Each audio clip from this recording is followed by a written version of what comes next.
Alright, so if you guys watched the last video, pretty eventful.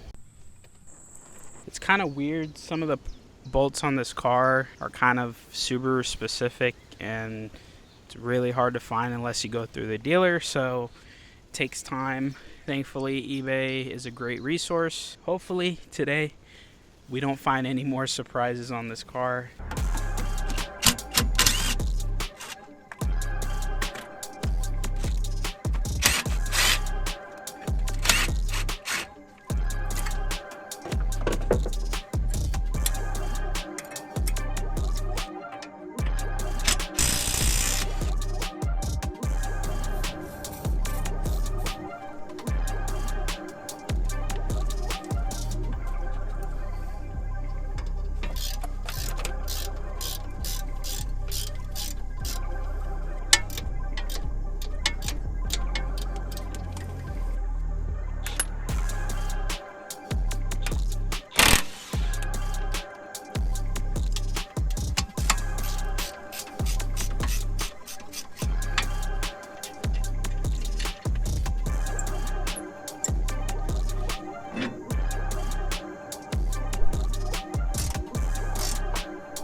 Okay, so let me explain why this bolt is so difficult to get out. Now, you see this bolt right here? Look at the surface and how corroded it is, and it has some pitting on it. So what happens is inside of this is also corroded and has some rust and pitting. So essentially, you know, the metal eating away. So what happened is these two get stuck together, and then the resistance between the two cause this bolt to essentially be stuck. Now let me show you what the actual bolt that's supposed to go, the new bolt, looks like. Now this is the new bolt. So as you can see how smooth the surface is. So I'm gonna put some anti-seize on this when I put it in, but you could tell the difference. This one, how it's getting stuck. I mean, you could literally probably sand something down with this, is how coarse it is. And this, pretty smooth. So that's why it's so hard.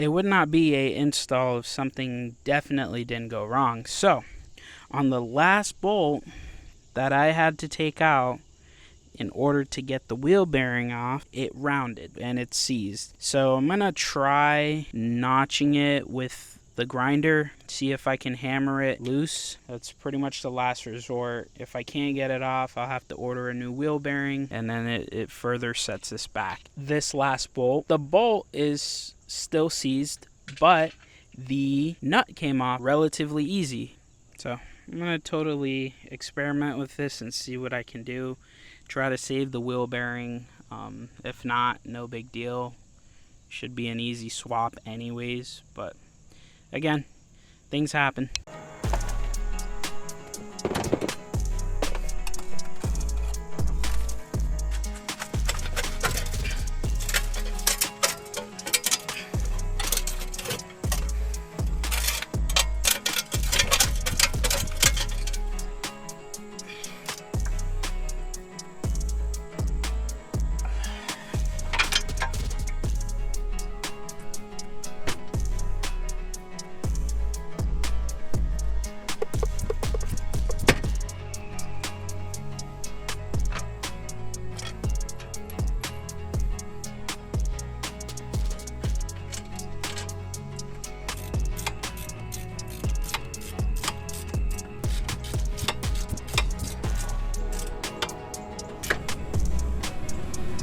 You're upgrading that thing and not working on it.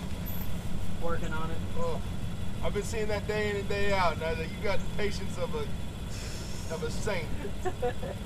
Yeah, this car's from up north, so a lot of braking. Oh yeah, all the rusty stuff with the roads. Yeah, lower control arms. Oh, yeah. Well, good luck. All right, thank you.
The job is done, kind of. There's a couple of big issues that we have, and let me explain. So, yes, the job is done. Front and back struts are fixed. Front lower control arms are in, but there's one really big issue. So, yesterday I drove the car, needed a new battery. So I put the new battery in, drove the car to get an alignment. Well, the inner and outer tie rods are seized. So because the inner and outer tie rods are seized, I can't get the car aligned, and I gotta order new parts again for this car. Now, that's the smallest part of my problem right now. The biggest part of my problem is actually the brake system. So when I drove the car to get aligned, I noticed something funny with the brake pedal. And when I mean by funny, I mean the brake pedal was non-existent. Like, I had braking power of like 5%. So the car stopped, but I pulled over, checked the brake master cylinder. It was bone dry. And I was like, there's a problem here. And so I had him pull it up on the lift. We checked it. And this is what we found. Yeah, all of this liquid that you're seeing is actually brake fluid. Now, look at this. This is a culprit. Look at how rusted this is. So, what I mean, this is a pretty catastrophic issue. And here's why. Fortunately, brake lines are not a common repair in most cars. Like, you rarely need to be changing out your brake lines, and I mean the hard brake lines, not the rubber ones that are in the wheel wells. Those over time, they go bad with the rubber and stuff, and you end up with bulging. But this is pretty catastrophic, and the reason for that is I need to essentially gut the interior and parts of the underside of the car to remove the entire brake line. So the rear brake line and the two lines running to the front to the ABS sensor. I appreciate you guys for tuning in to this video. Thank you for watching me struggle with this car. Unfortunately, this car hates me and proceeds to throw me a curveball at any chance it gets. So stay tuned for the next video. I'm gonna try to source the parts for this car once more, and hopefully nothing else happens. I'll catch you guys on the next one. Peace out.